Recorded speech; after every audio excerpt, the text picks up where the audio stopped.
Tristan et Iseut. 1. Les enfances de Tristan. Seigneur, aimeriez-vous entendre une belle histoire d'amour et de mort, celle de Tristan et d'Iseut la reine? Écoutez bien, comme ils s'aimèrent dans la joie et la souffrance, puis en moururent en un même jour, lui par elle par lui. Il y a bien longtemps, sous le règne du roi Marc, des ennemis ravageaient la Cornouaille. Rivalin, le roi de Launois, traversa la mer pour porter secours à ce dernier. En récompense de sa bravoure et de sa fidélité, Marc lui offrit sa sœur, Blanchefleur. Rivalin l'aimait passionnément.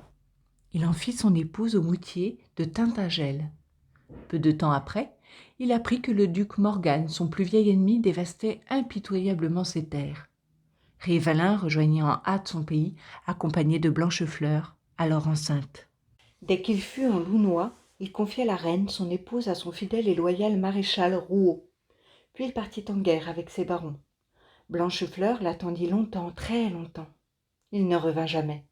Elle apprit qu'il avait été tué par le duc Morgan. Elle devint pâle, cessa de se nourrir et finit par mourir de chagrin le jour même où elle mit au monde un fils. Elle le nomma Tristan en raison des funèbres circonstances de sa naissance. Rouault recueillit l'orphelin et le fit passer pour son fils afin de le protéger des ennemis de son père. Il le confia aux bons soins d'une nourrice. Jamais on ne vit enfant si facile, si gracieux et si avenant. Très vite, il devint fort, beau, intelligent et aimable.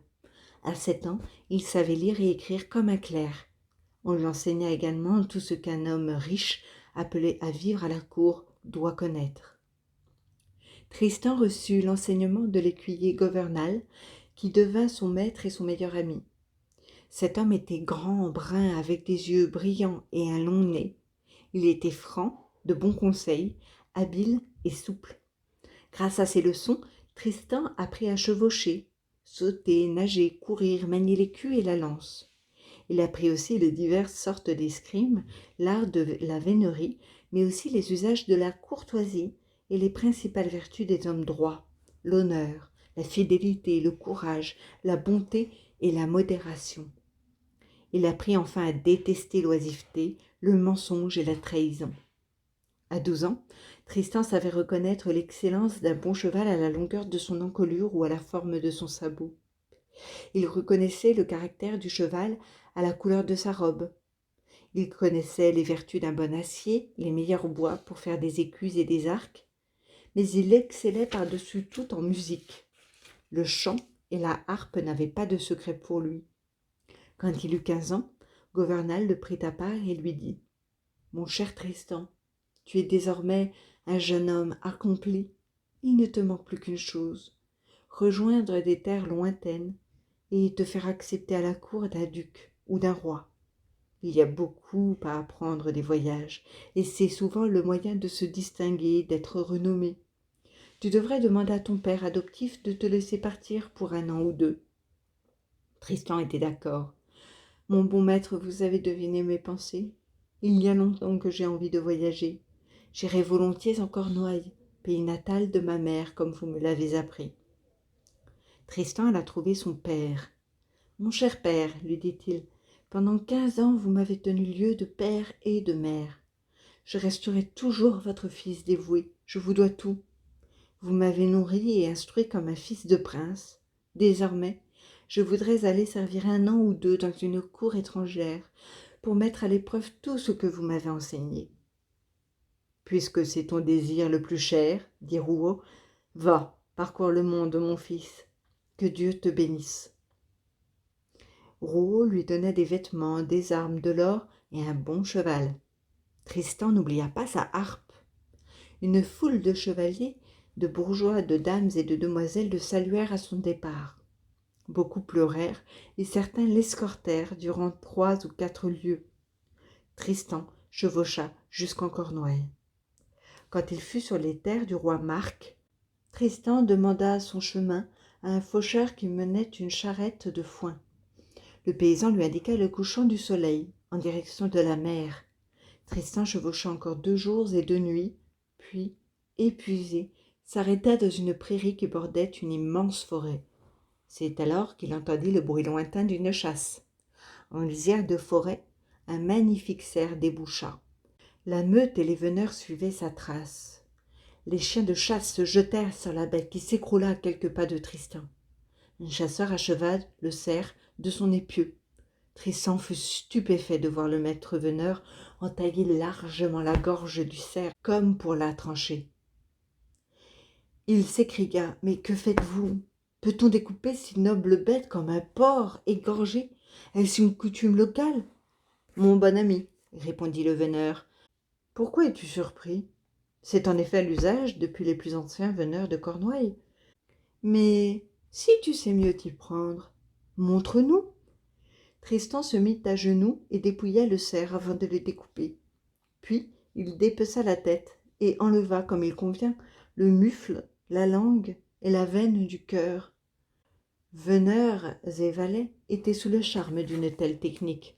« Ami, dit le maître veneur, ce sont là d'admirables coutumes. Où les as-tu apprises ? D'où viens-tu ? Quel est ton nom ? » Tristan révéla son identité, et le veneur l'invita à le suivre à la cour du roi Marc à Tintagel. Quand ils arrivèrent au pied du donjon, les fanfares des veneurs attirèrent aux portes les barons et le roi. Après que le maître veneur lui eut conté l'aventure, Marc admira le cerf bien dépecé, la maîtrise des coutumes de vénerie, mais plus que tout, il admira le jeune homme étranger. Il était surpris d'éprouver une telle tendresse pour lui. Mais c'était son sang qui parlait en lui, et l'affection qu'il avait jadis ressentie pour sa sœur, Blanchefleur. Le soir venu, quand les tables furent dressées, un jongleur s'avança et joua de la harpe. Tristan était près du roi. Alors que le harpeur s'apprêtait à jouer une nouvelle mélodie, il lui donna quelques conseils. Le musicien lui répondit : « Que connais-tu de la musique ? Si tu sais jouer, lève-toi, prends cette harpe et montre ce que tu sais faire. » Marc admirait le harpeur venu de ce pays de l'Aunois, où jadis Révalin avait emporté Blanchefleur. Quand Tristan eut terminé son chant, le roi se tut longuement, puis dit : « Béni soit le maître qui fit ton éducation, et béni sois-tu. C'est pour notre plus grande joie que tu es venu ici.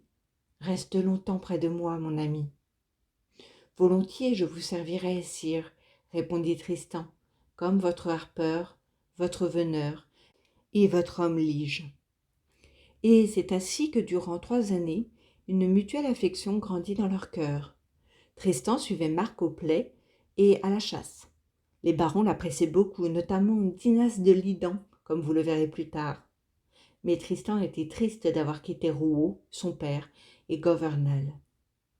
De son côté, Rouault languissait de ne pas revoir Tristan. Il partit à sa recherche, et, après avoir longtemps erré en mer, il retrouva son fils et montra au roi l'escarboucle qu'il avait jadis donné à Blanchefleur comme cadeau nuptial. Il lui révéla le lien de parenté qui l'unissait à Tristan. Ce dernier fut adoubé par le roi. Devenu chevalier, il retourna en Launois, où il vengea son père et récupéra ses terres. Et il les confia à Rouault et retourna servir à la cour du roi Marc, accompagné de Governal.